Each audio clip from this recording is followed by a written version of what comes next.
pagi. Perkenalkan, nama saya Mariana Putri, kelas B sore, semester 4, NIM 311910093. Di sini saya akan menjelaskan tentang teks diskusi, yang dimana teks tersebut untuk memenuhi tugas mata pelajaran media pembelajaran bahasa Indonesia yang dosen pengampunya yaitu Muhammad Zikri Wiguna MPD.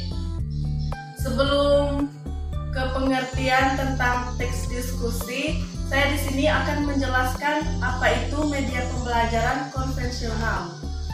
Media pembelajaran konvensional adalah suatu pembelajaran yang diselenggarakan dengan memanfaatkan media non-elektronik atau dengan bahan yang sederhana untuk membuat media pembelajaran tersebut agar materi yang dapat kita sampaikan dengan mudah dan peserta didik dapat memahaminya. Masuk ke materi teks diskusi, di sini saya akan menjelaskan apa itu teks diskusi. Mungkin ada beberapa yang tidak diketahui dari sebagiannya, yaitu teks diskusi adalah teks yang disusun untuk menyajikan suatu pendapat, suatu pada sudut pandang, entah itu atau perspektif yang berbeda mengenai suatu persoalan atau masalah. Di sini ada struktur teks diskusi, yaitu pendahuluan, isi, dan kesimpulan. Untuk pendahuluan yaitu berisi bab pertama dari apa yang ingin kita sampaikan, terus berisi mengapa dan apa, serta adanya rumusan masalah. Yang isi yaitu sesuatu kalimat yang akan disampaikan, sedangkan yang kesimpulan yaitu suatu ikhtiar dari suatu uraian dari pokok kalimat yang mencakup. Nah, di sini kita akan membahaskan tentang dari pendahuluan. Pendahuluan berisi pernyataan untuk membatasi topik, latar belakang, topik dan sudut pandang yang berbeda mengenai suatu topik yang akan kita bahas.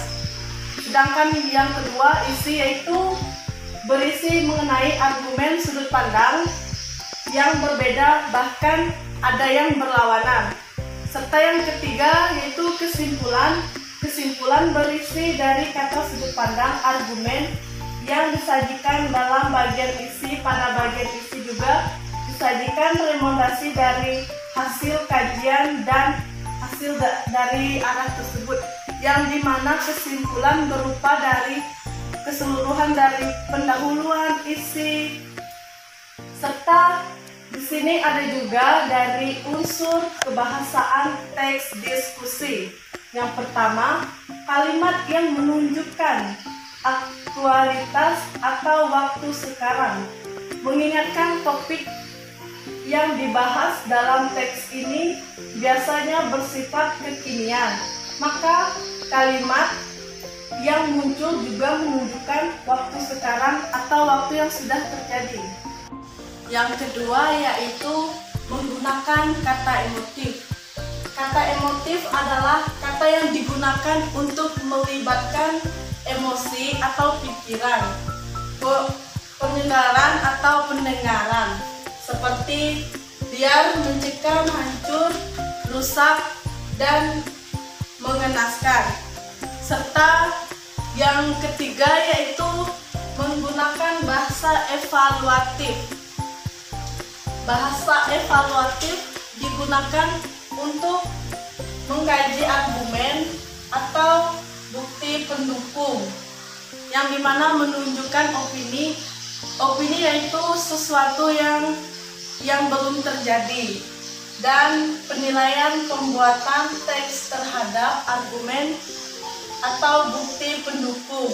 Misalnya sangat rapuh, tidak berbobot, kurang berkualitas.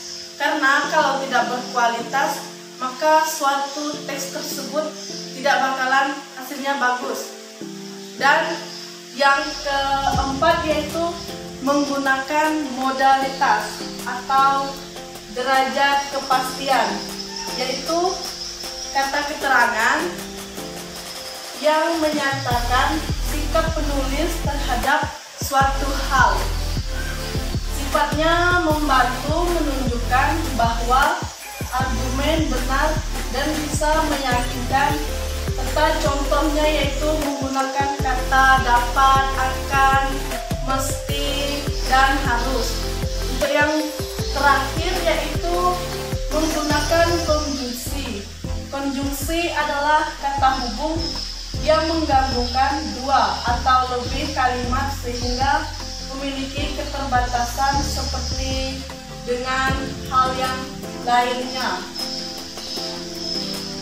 Di sini saya akan menyimpulkan dari hasil yang telah saya jelaskan, yang dimana media pembelajaran konvensional teks diskusi kelas 8. Teks diskusi adalah suatu pendapat untuk menyajikan sudut pandang atau perspektif yang berbeda mengenai suatu persoalan, yang dimana struktur teks diskusi memiliki pendahuluan, isi, dan kesimpulan, serta unsur-unsur kebahasaan teks diskusi yaitu kalimat yang menunjukkan aktivitas, menggunakan kata emotif, menggunakan bahasa evaluatif, dan menggunakan modalitas serta menggunakan konjungsi.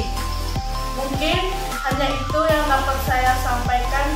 Apabila ada kesalahan, mohon dimaafkan. Sekian dari saya, terima kasih.